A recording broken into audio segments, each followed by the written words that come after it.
지금 여러분의 계좌에 잠들어 있는 돈 혹은 매달 월급에서 빠져나가는 국민연금, 그 돈의 운명이 바뀔 거대한 설계도가 방금 세상에 공개됐습니다. 대한민국 정부가 1,000조 원이라는 숫자를 세는 것조차 무의미하게 느껴지는 천문학적인 돈을 특정 산업에 쏟아붓기로 결정했거든요. 이건 단순한 경기 부양책이 아니에요. 인구 절벽과 저성장이라는 국가의 존립을 위협하는 거대한 암초를 향해 돈의 함대를 이끌고 정면으로 돌진하는 그야말로 국가의 명운을 건 최후의 승부수입니다. 누군가는 이 거대한 파도 위에서 부의 신화를 쓰게 될 것이고 또 다른 누군가는 아무것도 모른 채 휩쓸려 가게 될 겁니다. 앞으로 20분, 이 영상이 끝날 때쯤 당신은 이 돈벼락이 떨어질 세 곳의 산업, 그 지도를 정확히 손에 쥐게 될 겁니다. 그리고 당신의 돈을 어디에 서게 해야 할지 그 해답을 얻게 될 거예요. 정부의 경제정책 발표, 솔직히 지겹도록 들어오셨죠? 늘 그럴듯한 이름만 붙이고 실제 우리 삶과는 아무 상관없는 이야기처럼 들렸을 겁니다. 하지만 이번 2026 경제성장 전략은 완전히 차원이 다른 이야기예요. 이건 단순한 정책이 아니라 추락하는 대한민국의 잠재 성장률 그래프를 돈의 힘으로 강제로 끌어올리겠다는 선전포고와 같습니다. 이 영상 하나로 1,000조 원의 흐름과 그 최종 목적지에 대한 모든 궁금증을 해결해 드리겠습니다. 앞으로 펼쳐질 자본의 대이동, 그 역사적 변곡점에서 소외되고 싶지 않다면 채널 고정해 주시길 바랍니다. 만약 제 분석이 당신의 자산을 지키는데 조금이라도 도움이 될 것 같다는 예감이 드신다면 지금 조용히 구독 버튼을 눌러두시는 것도 좋은 전략이 될 겁니다. 자, 1,000조 원이라는 거대한 자금의 첫 번째 물줄기가 향하는 곳, 바로 방위산업과 원자력 발전입니다. 많은 분들이 의아해하실 거예요. 아니, 4차 산업혁명 시대에 웬 굴뚝산업? 이건 시대에 뒤떨어진 선택처럼 보일 수 있습니다. 하지만 바로 그 지점에 이 정부의 진짜 의도, 그리고 우리가 놓치지 말아야 할 거대한 기회가 숨어 있습니다. 정부는 이 두 산업을 위해 역사상 처음으로 국내용 국부펀드를 만들기로 했어요. 규모는 20조 원입니다. 국부펀드라는 건 보통 싱가포르의 테마색이나 노르웨이의 오일펀드처럼 해외 자산에 투자해서 국부를 늘리는 걸 말하는데 이번엔 그 총구를 안으로 돌린 겁니다. 이건 시장에 보내는 아주 강력하고도 섬뜩한 신호예요. 이 두 산업은 국가가 직접 플레이어가 되어 키우겠다, 망하게 놔두지 않겠다 라고 선언한 것과 같거든요. 사람들은 흔히 정부 투자를 단순한 지원금 정도로 착각합니다. 세금으로 몇몇 기업에 돈 좀 보태주는 수준으로 생각하죠. 하지만 그건 본질을 완전히 잘못 본 겁니다. 이번 20조 원은 미끼 자금, 즉 마중물이에요. 정부가 먼저 20조 원을 투자하면 그걸 보고 있던 민간 자본, 즉 은행, 연기금, 자산운용사들이 저긴 안전하구나, 국가가 보증하는 사업이구나 라고 판단하고 수백조 원의 돈을 끌고 따라 들어오게 만드는 구조인 거죠. 바로 이게 1,000조 원 투자의 시작점입니다. 왜 하필 방산과 원전이었을까요? 2026년 현재 우리가 살고 있는 세상을 한번 보세요. 더 이상 평화와 자유무역이 당연한 시대가 아닙니다. 곳곳에서 국경 분쟁이 터지고 강대국들은 자국의 이익을 위해 무역 장벽을 다시 쌓아 올리고 있어요. 안정적으로 에너지를 공급받고 스스로를 지킬 힘이 없는 국가는 언제든 국제 무대에서 고립될 수 있다는 공포가 전 세계를 뒤덮고 있습니다. 이런 지정학적 위기 속에서 가장 확실한 성장 담보 수표가 바로 방산과 원전인 겁니다. 폴란드의 K2 전차 180대와 K아우 자주포 212문을 수출한 계약 규모가 얼마였는지 기억하시나요? 무려 8조 원이 넘습니다. 이건 웬만한 K-팝 그룹이나 드라마가 수십 년간 벌어들일 돈을 단 한 번의 계약으로 벌어들인 거예요. 원전도 마찬가지입니다.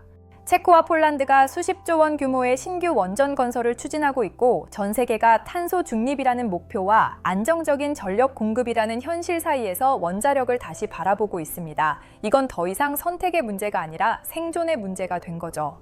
이재명 정부는 바로 이 세계사적 흐름의 맥을 정확히 짚은 겁니다. 과거의 낡은 산업에 투자하는 게 아니라 미래의 가장 확실한 안보 자산이자 달러박스에 투자하고 있는 거예요. 자, 방산과 원전이 외부의 위협으로부터 대한민국이라는 성을 지키는 단단한 성벽이라면 두 번째 돈의 물줄기는 성 안에서 벌어지는 훨씬 더 치명적인 문제, 바로 인구 소멸이라는 이름의 역병을 해결하기 위해 투입됩니다. 1,000조 원 함대의 두 번째 목적지는 바로 무인 경제, 즉 인공지능과 로봇 산업입니다.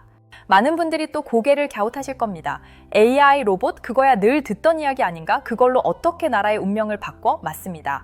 우리는 지난 10년간 AI 스피커와 서빙 로봇을 보며 인공지능 시대를 막연하게 체감해왔죠.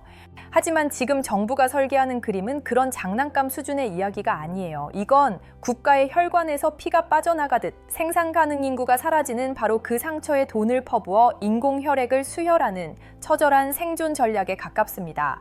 사람들이 가장 크게 오해하는 지점이 바로 이겁니다. 로봇이 우리 일자리를 빼앗을 것이다. 이건 지난 20세기의 낡은 프레임이에요. 2026년 대한민국에겐 더 이상 빼앗길 일자리 자체가 남아있지 않습니다. 무슨 말이냐고요? 통계를 한번 보시죠. 2025년, 바로 작년에 대한민국은 65세 이상 인구가 20%를 넘는 초고령 사회에 공식적으로 진입했습니다. 그리고 불과 2년 뒤인 2028년이 되면 일할 수 있는 사람, 즉 생산 가능 인구는 매년 50만 명씩 줄어들기 시작해요. 50만 명이면 광주광역시 인구의 3분의 1이 매년 증발해버리는 겁니다. 이건 공포 영화가 아니라 우리가 마주한 현실이에요. 공장에는 젊은 기술자가 없고 물류 창고에는 물건을 나를 청년이 없으며 농촌에는 씨앗을 뿌릴 사람조차 남아있지 않게 되는 거죠. 정부가 AI와 로봇에 돈을 쏟아붓는 진짜 이유는 일자리를 대체하기 위함이 아니라 비어버린 그 자리를 채우기 위해서입니다. 인간의 육체를 대체할 강철의 군단을 만드는 것, 이것이 2026 경제성장 전략의 두 번째 심장인 셈이죠. 정부는 이 무인 경제 전환을 위해 앞으로 10년간 약 150조 원 규모의 세제 혜택과 알자금을 약속했습니다.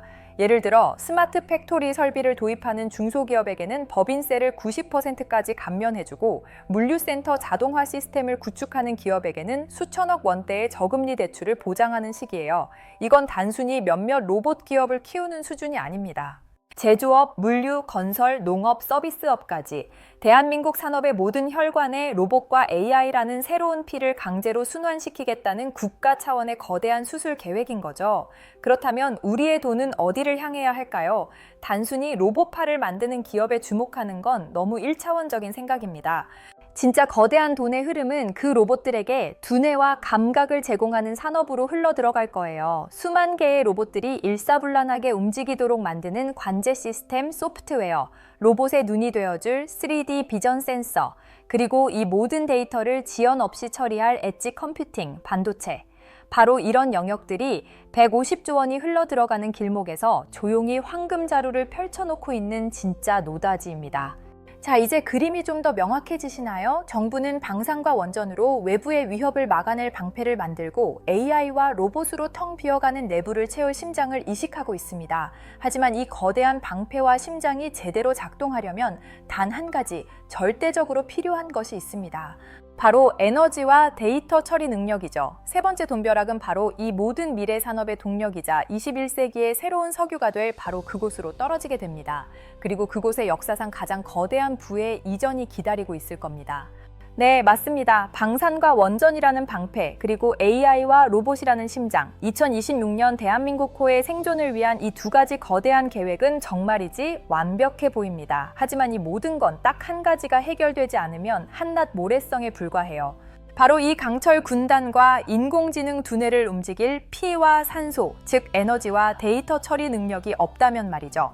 철천지원 함대의 세 번째 기함이, 그리고 어쩌면 가장 거대한 돈벼락이 떨어질 곳은 바로 이 지점입니다. 여러분, 챗GPT에게 질문 하나를 던질 때 어느 정도의 전기가 소모되는지 아시나요? 우리가 스마트폰으로 가볍게 던지는 그 질문 하나를 처리하는 데 드는 전력은 스마트폰을 100번 넘게 완전 충전할 수 있는 양입니다. 지금 우리가 보고 있는 AI는 빙산의 일각에 불과해요. 앞으로 대한민국 전역의 공장과 물류센터, 사무실에서 수백만, 수천만 개의 AI와 로봇이 24시간 내내 깨어 움직이기 시작한다고 상상해보세요. 그들이 먹어치울 전기의 양은 지금 우리의 상상을 아득히 초월하는 수준입니다. 이건 단순히 발전소를 몇 개 더 짓는다고 해결될 문제가 아니에요. 국가 전력망 자체가 완전히 새로운 차원으로 재설계되어야 한다는 의미죠. 바로 이 지점에서 정부의 큰 그림이 맞춰지기 시작합니다. 우리가 첫 번째 돈의 물줄기에서 이야기했던 원자력 발전, 특히 차세대 소형 모듈 원자로 SMR의 부활이 왜 그토록 중요했는지 이제 이해가 되시나요? 정부가 원전을 부활시키는 진짜 속내는 단순히 전기료를 낮추거나 탄소 중립을 달성하려는 차원을 넘어섭니다. 그건 바로 앞으로 폭발적으로 증가할 AI 경제의 심장에 직접 전력을 꽂아넣기 위한 유일하고도 가장 확실한 생명줄이기 때문이에요. SMR은 대도시에서 멀리 떨어진 곳에 크게 지어야 했던 기존 원전과 달리 AI 공장이나 거대 데이터 센터 바로 옆에 필요한 만큼의 전력을 안정적으로 공급하는 맞춤형 심장처럼 설치될 수 있거든요. 정부는 이 AI 원전 클러스터 구축에 향후 15년간 300조 원에 달하는 예산을 책정했습니다. 이것이 바로 세 번째 돈의 물줄기가 흘러 들어갈 첫 번째 거대한 강입니다. 자, 이제 두 번째 강으로 가보죠. 바로 데이터 처리 능력입니다. 수백만 개의 로봇들이 만들어내는 데이터는 초당 수십 테라바이트에 달합니다. 이 데이터를 어딘가에 보내서 처리하고 다시 명령을 받아오는데 1초라도 지연이 생긴다면 공장의 로봇팔은 오작동을 일으키고 물류 로봇은 서로 충돌하며 대혼란이 벌어지겠죠. 그래서 필요한 것이 바로 데이터 센터입니다. 데이터 센터를 흔히 인터넷의 심장이라고 부르지만 AI 시대의 데이터 센터는 심장이자 동시에 노예 그 자체예요. 모든 데이터가 모여서 실시간으로 판단하고 명령을 내리는 중앙 처리 장치인 셈이죠. 그리고 지금 대한민국은 전 세계적인 데이터 센터 전쟁의 한복판에 서 있습니다. 글로벌 빅테크 기업들이 한국에 자신들의 데이터 센터, 즉 AI의 뇌를 짓기 위해 수십조 원을 싸들고 몰려오고 있어요. 왜일까요? 안정적인 전력망과 세계 최고 수준의 반도체 기술, 그리고 지정학적 위치까지 한국은 아시아의 데이터를 모두 빨아들이는 거대한 데이터 블랙홀이 될 최적의 조건을 갖췄기 때문입니다. 정부는 이 기회를 놓치지 않기 위해 데이터 센터를 짓는 기업에게 토지를 사실상 무상으로 제공하고 전력망을 최우선으로 연결해주는 파격적인 당근을 제시하고 있습니다. 그렇다면 우리의 돈은 어디로 가야 할까요? 단순히 SMR 관련주 데이터 센터 건설주를 보는 것은 여전히 표면만 핥는 수준입니다. 진짜 황금은 그 안에서 벌어지는 보이지 않는 전쟁에 숨어 있어요. 수십만 개의 서버가 뿜어내는 열을 단 1도의 오차도 없이 식혀주는 액침 냉각 기술, 기존 구리선보다 100배 빠른 속도로 데이터를 전송하는 광 케이블과 광 트랜시버, 그리고 그 거대한 데이터 센터의 전력을 안정적으로 분배하고 관리하는 전력 관리 반도체, 바로 이런 기술들이 300조 원이라는 돈벼락이 쏟아지는 길목에서 조용히 포대를 열어놓고 있는 진짜 주인공들입니다. 이들은 방패와 심장이 끊임없이 작동하도록 피와 산소를 공급하는 보이지 않지만 가장 핵심적인 혈관과 허파인 셈이죠. 대한민국이라는 거대한 성을 지키고 그 안을 새로운 심장으로 채우고 마침내 그 심장에 뜨거운 피를 돌게 하는 이 거대한 계획, 이것이 바로 2026년 우리의 부와 운명을 결정지을 가장 거대한 시나리오의 전모입니다. 하지만 여러분, 이 완벽해 보이는 설계도에 딱 한 가지 우리가 애써 외면하고 있는 페이지가 있습니다. 바로 이 거대한 부의 대이동이 지나간 자리에 남을 폐허에 대한 이야기입니다. 새로운 성이 세워지기 위해선 낡은 마을이 철거되어야 하고 새로운 심장이 뛰기 시작하면 낡은 심장은 멈춰야 하는 것이 세상의 이치죠. 2026년 대한민국에서 벌어질 1000조 원의 부의 이동은 인류 역사상 가장 평화로워 보이지만 동시에 가장 무자비한 창조적 파괴가 될 겁니다. 지난 수십 년간 대한민국 경제를 이끌어온 엔진들을 떠올려 보세요. 수만 명의 노동자가 용광로 앞에서 땀 흘리던 제철소, 컨테이너를 실어 나르던 항구의 크레인, 컨베이어 벨트 위에서 자동차를 조립하던 손들. 이 모든 것이 바로 우리가 산업화 시대의 유산이라 부르는 것들입니다. 하지만 AI와 로봇의 군단에게 이들은 더 이상 자산이 아니라 전력만 잡아먹고 효율을 떨어뜨리는 비용일 뿐이에요. 정부와 거대 자본이 AI 원전 클러스터와 데이터 센터라는 새로운 심장에 피를 돌게 하는 동안 낡은 동력 기관들은 차갑게 식어갈 겁니다. 이건 단순히 몇몇 기업이 도산하는 수준의 이야기가 아니에요. 특정 산업에 기대어 살아가던 도시 전체가 유령 도시로 변하고 평생 한 가지 기술로 가족을 부양했던 수십만 명의 기술자들이 하루아침에 자신의 노동 가치를 부정당하는 경제적 계엄령에 가까운 사태가 벌어질 거라는 의미입니다. 이 과정에서 새로운 종류의 계급이 탄생합니다. 과거 우리가 토지를 가진 지주와 소장농, 공장을 가진 자본가와 노동자로 계급을 나누었다면 2026년의 새로운 계급은 단 하나의 기준으로 나뉘게 될 거예요.